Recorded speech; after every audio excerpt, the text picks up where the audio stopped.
요즘 보수 우리 우파 진영에서 대두되고 있는 문제가 김문수 후보와, 그러니까 서울시장 후보를 말하는 겁니다. 김문수 후보와 안철수 후보의 단일화가 필요하다 하는 이런 지금 문제가 던져졌습니다. 굉장히 좀 충격적인 이야기죠. 그러한 그 단일화를 요구하는 근저에는 뭐냐 하면 서울시장 선거가 너무나 중요하고, 여기서 문재인 세력을 격파해야 한다. 격파해야 할 필요가 있다. 만약에 서울시장 여기 선거에서 지금 박원순이 나오고 있는데, 여기서 박원순을 제지하지 못하면 박원순 이퀄 문재인이기 때문에 이 문재인의 독주는 계속될 것이다. 그래서 지금 안철수와 김문수의 단일화가 이루어진다면 여기서는 승부가 될 만하다. 이렇게 지금 안철수, 김문수, 안철수 단일화론이 지금 제기되고 있습니다. 그래서 여기에 대해서 조갑재 씨는 지지 의사를 밝혔어요. 조갑재 씨는 그 의견이 타당하다. 김문수와 안철수를 단일화해서라도 지금 문재인 세력, 박원순은 바로 문재인 세력이니까요. 문재인 세력의 독주를 막는 것이 필요하다. 이렇게 조갑재 씨는 그 의견에 동의를 했습니다. 저는 이 안철수 씨에 대해서 상당히 오래전에 제 유튜브로 방송을 한 적이 있습니다. 태극사랑 0207. 이것은 2017년 2월 7일에 제가 올린 것입니다. 2017년 2월 7일. 그러니까 1년 전에 올린 거죠. 그 당시는 아직 그 박근혜 대통령 탄핵이 결정되지 않았고, 한참 우리가 태극기 운동을 한참 할 때였고, 또 제가 하고 있는 유튜브 태극사랑이 그렇게 많은 분들에게 알려지기 전에 제가 그냥 개인적인 유튜브 활동을 하면서 올렸던 그 내용입니다. 그 내용을 지금 제가 다시 또 들어볼 필요까지는 없고요. 제목이 말하고 있듯이 안철수 당신은 태생이 보수 우파이다. 이런 내용으로 제가 유튜브에 올린 적이 있습니다. 그러면 안철수, 김문수의 그 단일화를 말하기 전에 먼저 안철수는 어떤 사람인가, 지금 안철수의 등장이 어떠했는가를 우리가 한번 복기를 해보겠습니다. 저는 이 안철수 씨를 보면은 상당히 좀 항상 뭔가 2% 부족하다. 뭔가 이렇게 왜 저 사람은 그 핵심을 찌르지 못하고 피해가는가. 100점을 못 맞는 거예요, 이 사람 보면. 항상 한두 문제 틀리는 식입니다. 이 사람이 이 정계에 이제 나온 것은 18대 대통령 대선에서 그 시골 이사인가 그 사람하고 무슨 토크 콘서트인가 이렇게 하면서 새정치라는 슬로건을 내걸고 아주 화려하게 등장을 했습니다. 그 당시 이제 박근혜 대통령 후보 시절이죠. 이제 이명박 이제 끝나고 박근혜가 아직 대통령 되기 전에 박근혜 후보와의 그 이제 양자 대결, 삼자 대결 이런 데 있어서 그 당시에 박근혜 후보의 그 인기는 절정이었기 때문에 다른 그 후보들하고 게임이 안 됐었죠. 게임이 안 됐는데 딱 이 사람 안철수만 게임이 됐습니다. 그 당시는 문재인이고 뭐고 아예 다 저리 가라. 문재인은 그때 이름도 없는 사람이었어요. 그런 사람이 지금 19대 대통령이 된 것은 정말 통탄할 일이고, 지금 우리나라의 이 권력을 지금 공산주의자들이 장악해서 지금 사지로 몰고 가고 있습니다. 이렇게 된 데에는 지금 안철수 씨의 책임이 굉장히 커요. 그러니까 안철수가 문재인과의 그때 단일화, 여기에 이제 몰려들면서 갑자기 판도가 이상하게 된 거였거든요. 예. 그리고 그 당시에 보면은 나는 이 안철수 씨에 대해서 제가 이 제목에서도 말씀을 그 당시에도 했습니다. 안철수 당신은 태생이 보수 우파이다.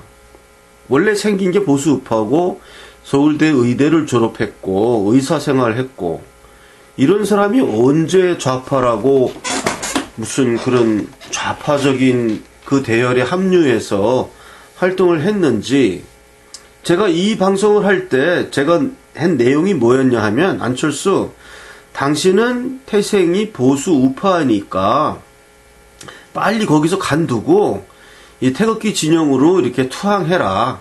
그게 당신이 살 길이다. 당신이 앞으로 헤쳐나갈 길이다라고 제가 이제 1년 전, 작년 2017년 2월 7일 날 제가 유튜브에 제가 올렸는데, 그 당시 뭐 별 이렇게 주목을 받지는 못하는 방송이었습니다. 근데 저는 제 생각이 옳다고 봅니다. 안철수 이 사람은 원래가 이 우익적인 그런 그렇게 큰 사람이고 그렇게 해서 기업 활동했던 사람인데, 이게 우리 우파 태극기 진영 사람들이 참 순진난만해서 이 보수 이 균열 또는 이 악성 루머 이런 데 많이 휘둘려요.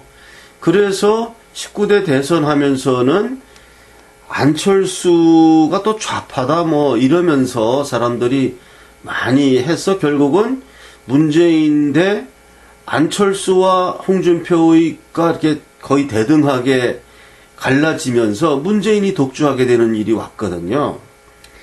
그러니까 안철수든 홍준표든 한쪽으로 표가 몰렸으면 가능성이 충분히 있었는데 이렇게 아깝게 된 것입니다. 어쨌든 앞에 얘기로 돌아가서, 그러니까 그 당시 박근혜 후보에게는 전부가 잽도 안 되게 뭐 상대도 안 되게 뭐 여론조사가 나왔었는데, 안철수 혼자만 박근혜 후보와 1대1 승부에서 이길 수 있다.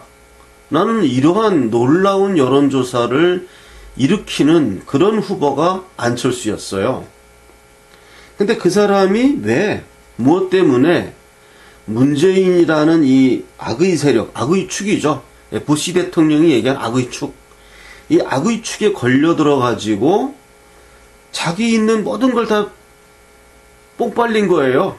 예, 다 뽕 빨린 겁니다. 괜히 이 악의 축하고 교섭하고 어쩌고 하면서 결국 나중에 가서는 후보 단일화가 돼버렸잖아요. 끝까지 뭐 단일화 안 한다고 하다가. 거기서부터 이제 안철수는 철수가 된 겁니다. 정말 철없는 철수가 돼서, 그 당시만 해도 안철수가 이 정치판에서 갖고 있는 그 지분이 굉장히 컸어요. 근데 그거를 문재인이라는 사기꾼을 만나가지고 다 내다바이 당하고, 사실은 문재인의 그 지지표 40 몇 프로인가 하는 그 중에 그거 사실 안철수 지분이 많은 거거든요. 그래서 사실은 국민들이 제대로 된 판단을 가진 사람이라면 그 문재인 씨 당신 갖고 있는 지지표 다 안철수 돌려줘라, 이렇게 얘기해야 돼요. 근데 그렇게 얘기한 사람 한 명도 없습니다. 그냥 문재인은 그 전까지는 뭐 한 자릿수 지지 어쩌고 이러면서 아주 별 볼 일 없는 그런 사람이었어요, 문재인은.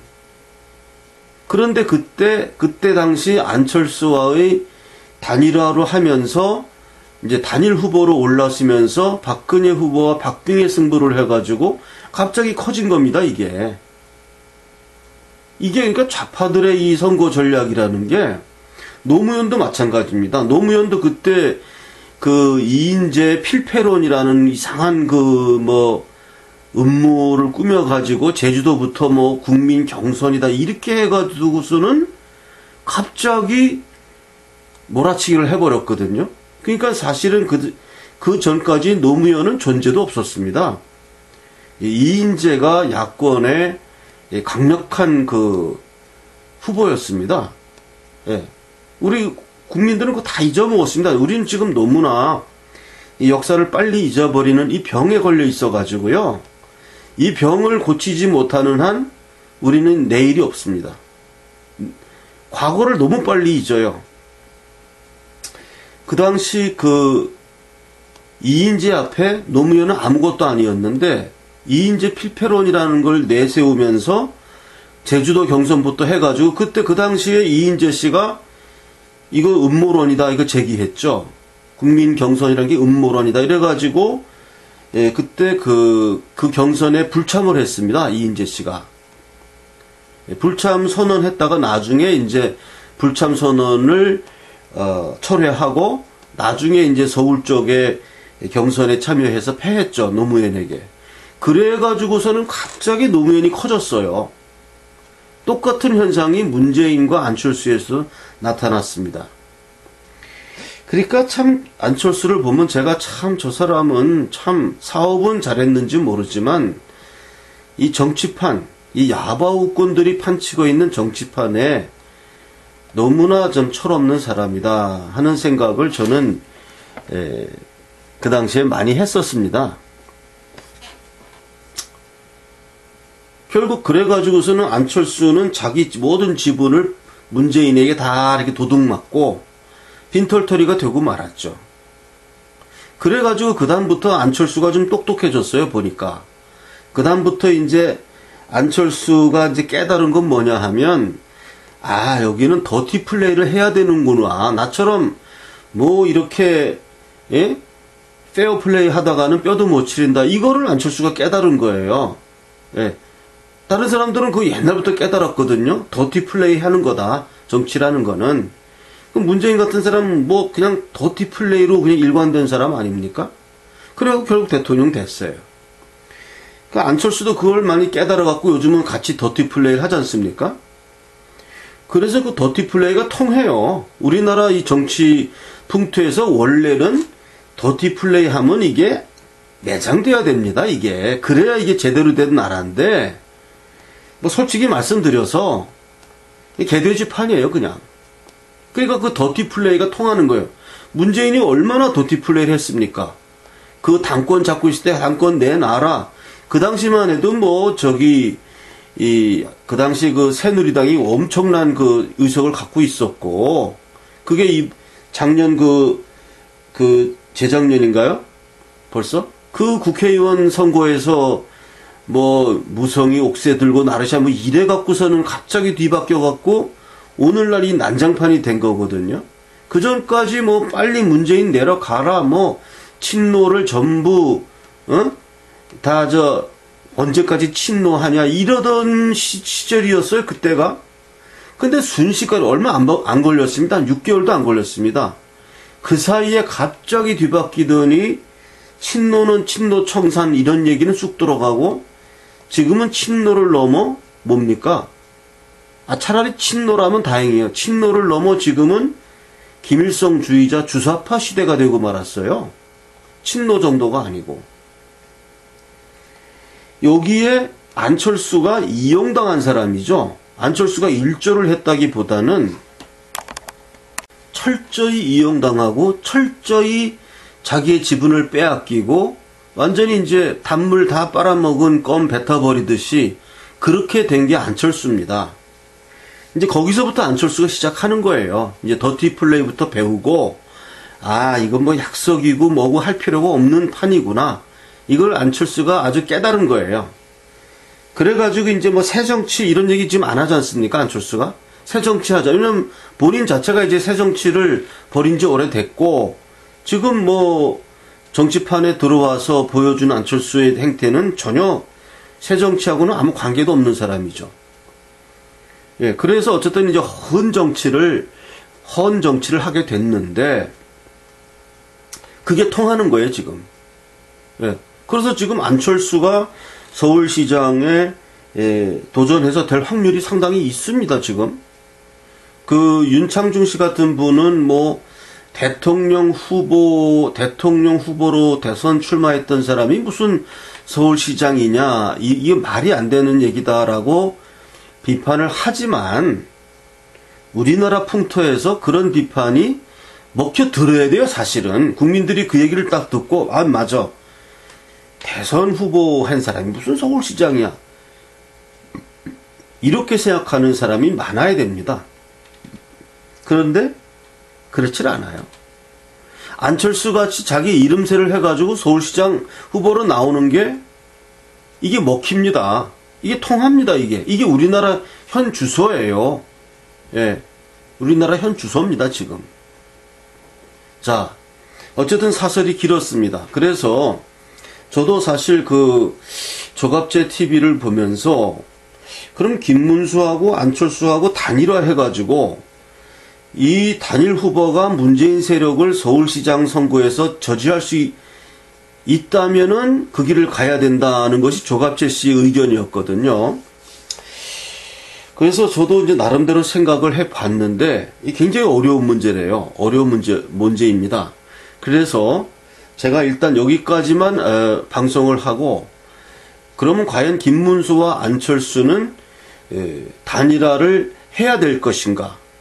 단일화를 한다면 김문수를 후보로 단일화할 것이냐, 아니면 안철수를 후보로 단일화할 것이냐, 그것을 정하는 방법을 무엇으로 정할 것인가, 어떻게 할 것인가, 이런 것에 대한 이야기는 제 2부 방송에서 하기로 하고, 더 중요한 이야기는 제 2부 방송에서 하기로 하겠습니다.